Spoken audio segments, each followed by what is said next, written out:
আসসালামু আলাইকুম ভিউয়ার্স, কেমন আছেন সবাই? আশা করছি সবাই ভালো আছেন এবং সুস্থ আছেন। আলহামদুলিল্লাহ, আল্লাহর রহমতে আপনাদের দোয়ায় ও ভালোবাসায় আমরা সবাই ভালো আছি। আর গ্রামের বাড়িতে দিনগুলো আলহামদুলিল্লাহ খুব ভালো কাটতেছে, কিন্তু একটাই সমস্যা, সেটা হচ্ছে বৃষ্টি। আসার পর থেকে ননস্টপ বৃষ্টি বৃষ্টি বৃষ্টি, এত বৃষ্টি মানে ঘর থেকে যে 2 পা ফেলে আরেকটা ঘরে গিয়ে প্রবেশ করব সেটাও মানে সম্ভব হচ্ছে না, এরকম একটা অবস্থা হয়ে গেছে। তো যাই হোক, বৃষ্টি যেহেতু হচ্ছে, বৃষ্টির সঙ্গে তাল মিলিয়ে আমাদেরকেও চলতে হবে, কারণ হচ্ছে আমাদের হাতে তো খুব বেশি সময় নেই। আমরা খুবই সীমিত সময়ের জন্য বেড়াতে এসেছি, আর হাতে কিছু কাজ নিয়েও এসেছি, সেগুলোও কমপ্লিট করতে হবে। আর সাথে সাথে হচ্ছে টুকটাক ঘোরাফেরা যেটা করার আছে সেটাও করে নিতে হবে। তো যখন বৃষ্টি হচ্ছে তখন হচ্ছে ঘরের ভিতর ঢুকে যাচ্ছি হাঁস মুরগির মতন আর কি। আবার যখন হচ্ছে বৃষ্টিটা একটু দেখা যায় কমে হালকা একটু রোদের চিনকারি আর কি দেখতে পাচ্ছি, তখনই হলো আবার ঘর থেকে বের হয়ে যাচ্ছে। এই আর কি আমাদের চলছে, আর চলবে যতদিন থাকছি। আমার আগের ব্লগে তো দেখতেই পেয়েছেন, আমরা হলো গ্রামের বাড়িতে আসার পর আমার নানা বাড়ি এসে উঠেছি। আর নানা বাড়ি রাতটা ছিলাম, আর এখন চলে যাচ্ছি হলো সকাল সকাল নাস্তা পানি করে আমার মানে দাদার ভিটায়। সেখানে আমাদের ঘর তোলা আছে একটা, আমার চাচারা থাকে, বড় ফুপিরা থাকে, মানে আমাদের বাড়ি একদম ভরপুর জনসংখ্যা আছে আর কি, সব আত্মীয় স্বজন এক বাড়ির মধ্যেই। তো এই তো সকাল সকাল হচ্ছে রিক্সা খবর দেওয়া হয়েছিল যে আমরা বের হব, এসে যেন দাঁড়ায়। আসলে গ্রামের বাড়িতে একটা সুবিধা হচ্ছে, আপনি যে বাড়িতেই থাকেন না কেন, যে গ্রামে থাকেন না কেন, আপনার হয়তো আশেপাশের বাড়িতে যে কেউ হচ্ছে অটো রিক্সা, তারপর হচ্ছে সিএনজি, এগুলো হচ্ছে ড্রাইভ করে থাকে। তো তাদেরকে বলে রাখলে তারা হচ্ছে আপনার জন্য এসে দাঁড়িয়ে থাকে, আর লেটও হয় না, একদম সময় মতো আপনি যে কোনো জায়গায় পৌঁছে যেতে পারেন। না আছে কোনো জ্যামজট, না আছে হলো কোনো ধরনের কোনো প্যারা। সব মিলিয়ে হচ্ছে গ্রামে আপনি কোথাও যদি যাতায়াত করতে চান, এটা হচ্ছে সবচেয়ে বড় একটা প্লাস পয়েন্ট। যে কোনো জায়গায় একদম সঠিক টাইমে আপনি পৌঁছে যেতে পারবেন। ঢাকা শহরে যে জায়গাটা আপনাকে পার হতে অন্তত 1 থেকে 2 ঘন্টা সময় লাগবে, সেই জায়গায় হচ্ছে আপনি জাস্ট 20 মিনিটে পৌঁছে যাবেন। তার কারণ হচ্ছে কোনো ধরনের কোনো জ্যামজট নেই, একদম ফাঁকা রোড, তারপরে হচ্ছে সবুজ আর সবুজ 2 পাশে চোখ জুড়ানো একটা সুন্দর পরিবেশ। আর এই তো কথা বলতে বলতে দেখেন আমি চলে এসেছি আমার সেই জন্মস্থান, আমার দাদার ভিটা, বাবার ভিটা, যেটাই বলি না কেন একটা বললেই হলো। আর দেখেন কুকুরও চলে এসেছে আমাদেরকে বাড়িতে নিয়ে যাওয়ার জন্য। তো অলরেডি বাড়িতে প্রবেশ করতেছি, আর দেখতেই পাচ্ছেন, বললাম না আসার পর থেকে বৃষ্টি বৃষ্টি তো অতিরিক্ত হয়ে গেছে। এই যে বাড়ির ঢোকার রাস্তা, সেখানেও হচ্ছে পানি টানি জমে একাকার হয়ে আছে। তো আমার চাচা তো বোন তাড়াতাড়ি করে চলে এসেছে, বললাম না আমার চাচা ফুপু, তারপরে হচ্ছে আমার অন্যান্য দাদারা, আমার বাবার হচ্ছে চাচাতো ভাই, তারপরে এনাদের আরও অনেকজন, সব মিলিয়ে হচ্ছে আমাদের এই বাড়ি। তো ভিতরে প্রবেশ করে ফেললাম আমার চাচার ঘরে। আমার চাচা বাহিরে থাকে, চাচা নেই, চাচি আছে, চাচাতো ভাই আছে। আর ছোট্ট সোনাটা হচ্ছে আমার কাকার ছেলে, আমার ফুফাতো ভাইয়ের ছেলে, তার ছেলে আর কি। তো ডিটেলসে বলে দিলাম যেন বুঝতে পারেন।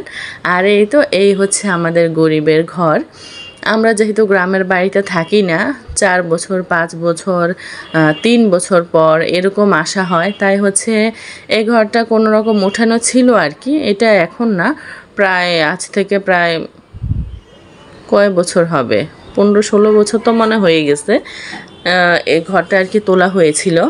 আসলে কোনো প্ল্যানিং করে তোলা হয়নি, হুটহাট হচ্ছে আমাদের জায়গা ভাগাভাগি হয়েছিল, তখনই হলো এই ঘরটা তোলা হয়েছিল। আমরা যেন এসে জাস্ট দাঁড়াতে পারি, যে বলতে পারি যে এটা আমাদের ঘর, এই জন্য আর কি তোলা হয়েছিল। বাট এখন যেহেতু লোকজন থাকা হচ্ছে না, দেখতেই পাচ্ছেন কী রকম অবস্থা হয়ে আছে। আর এই যে এই পাশটা কিছুদিন যাবত যেহেতু বৃষ্টি হচ্ছে, আর গ্রামের বাড়িতে হচ্ছে এই ধরনের বাঁশ কাঠের ঘরগুলোতে ঘুণে ধরে, তো আমাদেরও সেম অবস্থা, ঘুণে ধরে আমাদের যেই চালটা সেটার আর কি একটা সাইড ভেঙে পড়েছে। তো এটার জন্য আমাদেরকে ইমিডিয়েটলি আসতে হয়েছে, কারণ এই যে দেখতে পাচ্ছেন কীরকম বৃষ্টি হচ্ছে। বৃষ্টিতে হচ্ছে আমাদের যে খাটের উপর তোষক বিছানা ছিল সব ভিজে বুড়ে, তারপর হচ্ছে ভেতরে লাকড়ি ছিল, আমাদের দেশের টং বলি আমরা এই চালের উপরটাকে, সেখানে হচ্ছে লার্কি, তারপরে প্রয়োজনীয় অনেক জিনিসপত্র উঠিয়ে রাখা হয়। তো সেটা ভেঙে পড়েছে আমাদের, সেটা মেরামত করতে হবে। এছাড়াও আরও কিছু কাজ আছে। তো আমার চাচাতো বোন হলো আমাদেরকে সেমাই, তারপরে আম মানে নাস্তা দিল আর কি। আসার পর সেগুলো খেলাম, খেয়ে চলে এসেছে এই তো আমাদের ঘরে। এখন আমার ভাই আর হচ্ছে আমার কাকা দুইজন মিলে হচ্ছে কিছুটা ঘরটাকে ঠিকঠাক করার চেষ্টা করতেছে, বাট দেখলো যে এটা পসিবল না, এটা সম্পূর্ণটা হচ্ছে ভেঙে ফেলতে হবে চালটা, না হলে হচ্ছে মানে হচ্ছিল না, পুরো ভেঙে পড়তেছে আর কি। ওই যে দেখতেই পাচ্ছেন ওই সাইডটা, ফ্যানের ওই সাইড সম্পূর্ণটাই হচ্ছে ভেঙে পড়েছে। ওই তো আমার কাকি দাঁড়িয়ে আছে, আর এখানে হচ্ছে রুমা আমার চাচাতো বোনের মেয়েকে কোলে নিয়ে দাঁড়িয়ে আছে, দেখছে আর কি যে কি হচ্ছে। তো এই তো দেখেন এখানে সম্পূর্ণ চালটাই হচ্ছে খুলে ফেলা হয়েছে, কারণ ওইটুকু সরানো যাচ্ছিল না, খুলতে হলে সম্পূর্ণটাই খুলতে হবে। তো বৃষ্টি হলে কি হবে, প্রচণ্ড গরম, আমার কাকা আর ভাই হচ্ছে একদম ঘেমে নিয়ে একাকার হয়ে গেছে। দুপুরে খাওয়া দাওয়া করে একটু শুয়েছিলাম, তারপর উঠে দেখি যে বৃষ্টিটা বেশ অনেকটাই কমে গেছে, আর আমাদের এদিকে রোডঘাট সবই হচ্ছে পাকা, তাই হচ্ছে হাঁটাহাঁটি করতে তেমন একটা সমস্যা হয় না। আর এই রোডটা কিছুদিন আগেই হচ্ছে পাকা করা হয়েছে। তো বের হয়ে গেলাম যে একটু পরিচিত জায়গাগুলো হেঁটে হেঁটে দেখে আসি যতটা সম্ভব, আবার বৃষ্টি নামবে এরকম একটা ভাব হয়ে আছে।